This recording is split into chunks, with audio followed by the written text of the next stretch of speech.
பார்த்து பேசிட்டு தான் போவேன்னு அடம் பிடிக்குதுமா. என்னம்மா, என்ன விஷயம்? நான் குறி சொல்றவம்மா. உங்களை பார்த்து குறி சொல்ல வந்தேன். இந்த ஆள் என்ன உள்ளே விட மாட்டேன்றாருமா. இங்க பாருங்கம்மா, எனக்கு இதுல எல்லாம் நம்பிக்கை இல்ல. நீங்க போலாம். அப்படியெல்லாம் சொல்லாதீங்கம்மா. நான் சொல்ல வந்ததை கேட்டீங்கன்னா உங்களுக்கே நம்பிக்கை வரும். ஆட நீ வேற போமா. உங்க அண்ணன் மனைவியால 25 வருஷமா உங்க குடும்பத்தை விட்டு பிரிஞ்சிருக்கீங்க.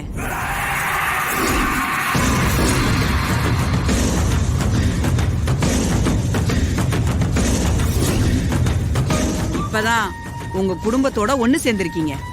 அதுவும் உங்க பொண்ண உங்க வீட்டுக்கே மருமகளாக்க. உங்க பொண்ணு கல்யாணத்தை வச்சு நீங்க நினைச்சதெல்லாம் சாதிக்க பாக்குறீங்க. என் வீட்டு விஷயம் எல்லாம் உனக்கு எப்படி தெரியும்? எனக்கு நடந்ததும் தெரியும், நடக்க போறதும் தெரியும். நீங்க நினைக்கிற மாதிரி எல்லாம் அவ்வளவு சுலபமா உங்க பொண்ணு கல்யாணம் நடந்துராதுமா. 1000 பிரச்சனை வரும். அத்தனைக்கும் காரணம் உங்க பொண்ணாதான் இருக்கும். ஏதோ நான் பொறுமையா கேக்குறேங்கிறதுக்காக இஷ்டத்துக்கு வாய்க்கு வந்தபடியெல்லாம் போய் சொல்லக்கூடாது. காசுக்காக சொல்றதா இருந்தாலும் அதை நம்புற மாதிரி சொல்லணும். என் வீட்டு விஷயத்தெல்லாம் தெரிஞ்சுக்கிட்டு வந்து சொல்ற நீங்க என் பொண்ண பத்தியும் கொஞ்சம் தெரிஞ்சுட்டு வந்து சொல்லணும்ல. அவ லவ் பண்ற பையனதான் கல்யாணம் பண்ணிக்க போறா. அதுல அவளே வந்து பிரச்சனை பண்ணுவாளா? ஒண்ணு தெரியாம சும்மா எதையாவது வந்து சொல்ல வேண்டியது. நான் சொல்றது அத்தனையும் சத்தியமா. பிரச்சனை வரும், கண்டிப்பா வரும். மனுஷன் என்னதான் திட்டம் போட்டாலும் கடைசியில அந்த கடவுள் நினைக்கிறது தானே நடக்கும்.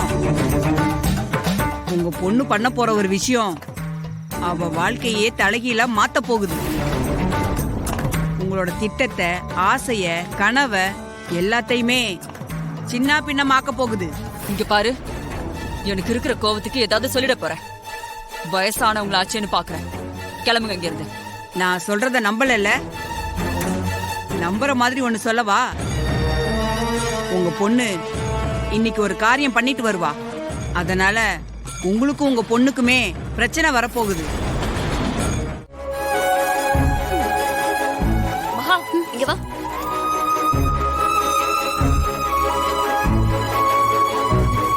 இது எல்லாமே என் ட்ரெஸ் தான். இது எதுவுமே இப்போதைக்கு நான் போடுறது இல்ல. ஆமா, நீ டிஷர்ட்லாம் போடுவல? ஐயோ அக்கா, நான் இந்த மாதிரி எல்லாம் உடுத்தினதே இல்ல.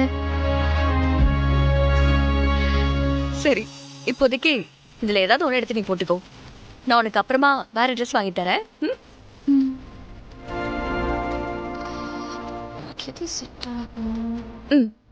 இந்தா, இந்த ஸ்கர்ட் உனக்கு கரெக்டா இருக்கும், போட்டுக்கோ.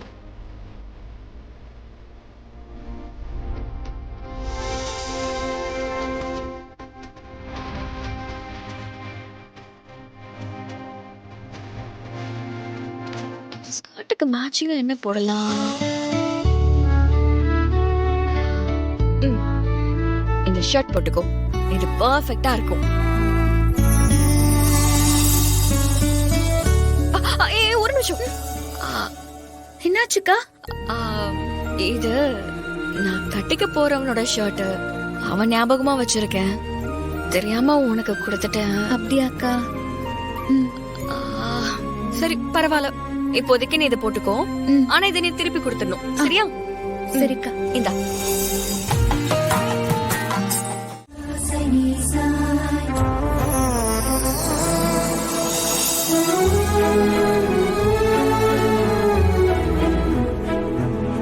என்ன அம்மா பேசினதே நினைச்சிட்டு இருக்கியா?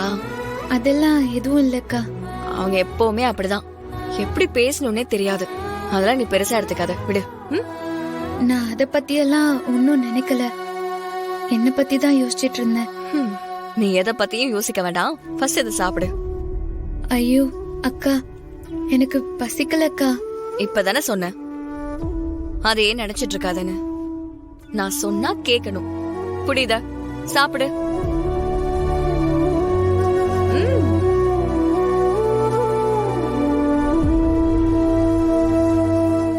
அக்கா, அம்மா சொன்னதும் சரிதானே. நான் எப்படி இங்க இருக்க முடியும்?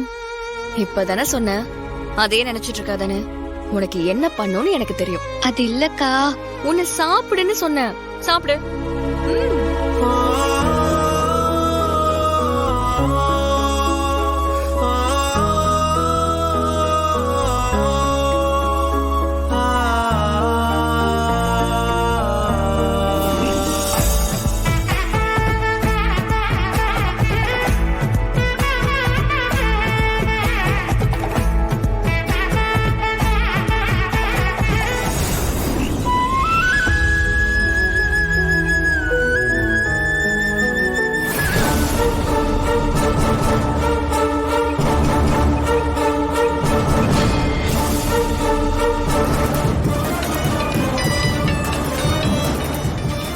என் ஃபியான்சி தான் கால் பண்றாரு. பான்சினா என்னக்கா? அது பான்சி இல்ல, ஃபியான்சி.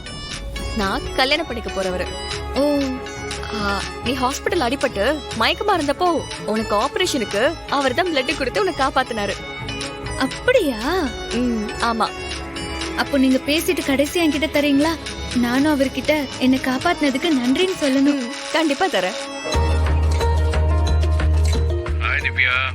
என்ன சார், இப்பதான் பாத்துட்டு வந்தோம், அதுக்குள்ள கால் பண்ணிருக்கீங்க?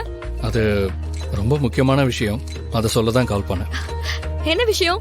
நம்மளோட என்கேஜ்மெண்ட் இன்விடேஷன் வந்துருச்சு. நிஜமாவா?